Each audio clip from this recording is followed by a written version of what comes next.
یہ کہانی ہے 2 بیلوں اور ایک شیر کی۔ ایک دن جنگل میں 2 بیل رہتے تھے۔ ایک بیل بڑا تھا، ایک ذرا تھوڑا سا چھوٹا تھا۔ دونوں کافی خوبصورت تھے اور بڑی مضبوطی کے ساتھ چلتے تھے۔ وہ دونوں بہترین دوست تھے اور کبھی کبھار جنگل میں اکٹھے وقت گزارتے تھے۔ ایک دن جنگل کا شیر آیا۔ شیر جنگل کا بادشاہ تھا اور بڑی طاقتوری کے ساتھ آیا تھا۔ وہ دونوں بیلوں کو دیکھ کر اپنے دل کی طرح خواب دیکھنے لگا کہ وہ دونوں اس کی موت کا باعث بن سکتے ہیں۔ شیر نے فیصلہ کیا کہ وہ دونوں بیلوں کو پکڑ کر کھا جائے گا۔ اس نیت کے ساتھ وہ دونوں بیلوں کے پیچھے دوڑنے لگا۔ بڑے بیل نے پیچھے مڑ کے دیکھا کہ شیر اس کے پیچھے ہے، تو اس نے چھوٹے بیل سے کہا، دوست، ہمیں جلدی کچھ کرنا چاہیے، یہ شیر ہمارے پیچھے آ رہا ہے۔ چھوٹے بیل نے بڑے بیل کی بات پر عمل کرتے ہوئے ایک خوبصورتی کی محلہ سازی کی، جس میں ایک گھڑیال بھی شامل تھا۔ انہوں نے گھڑیال سے مدد مانگی اور کہا کہ شیر ہمارے پیچھے ہے اور ہمیں بچانے کے لیے اس کے ساتھ مل کر کچھ کرنا ہوگا۔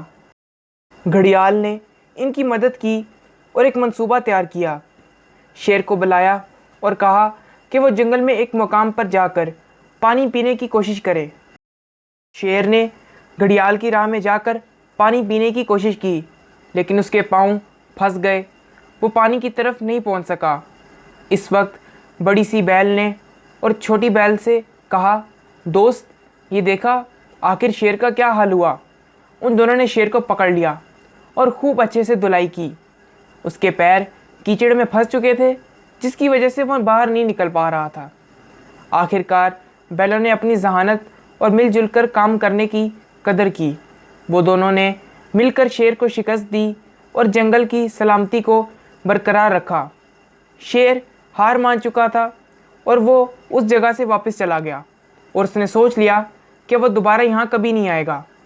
اس کے بعد بیلوں نے اپنی دوستی کو مزید مضبوط کیا اور جنگل کی صلاح، خوشی اور امن کے لیے ایک مثال قائم کی۔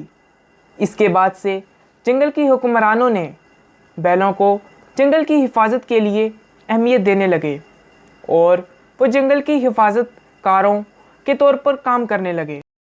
یہ کہانی ہمیں یہ سکھاتی ہے کہ اگر ہم مل جائیں اور اپنی ذہانت اور مضبوطیوں سے کام کریں تو ہمارا کوئی کچھ نہیں بگاڑ سکتا۔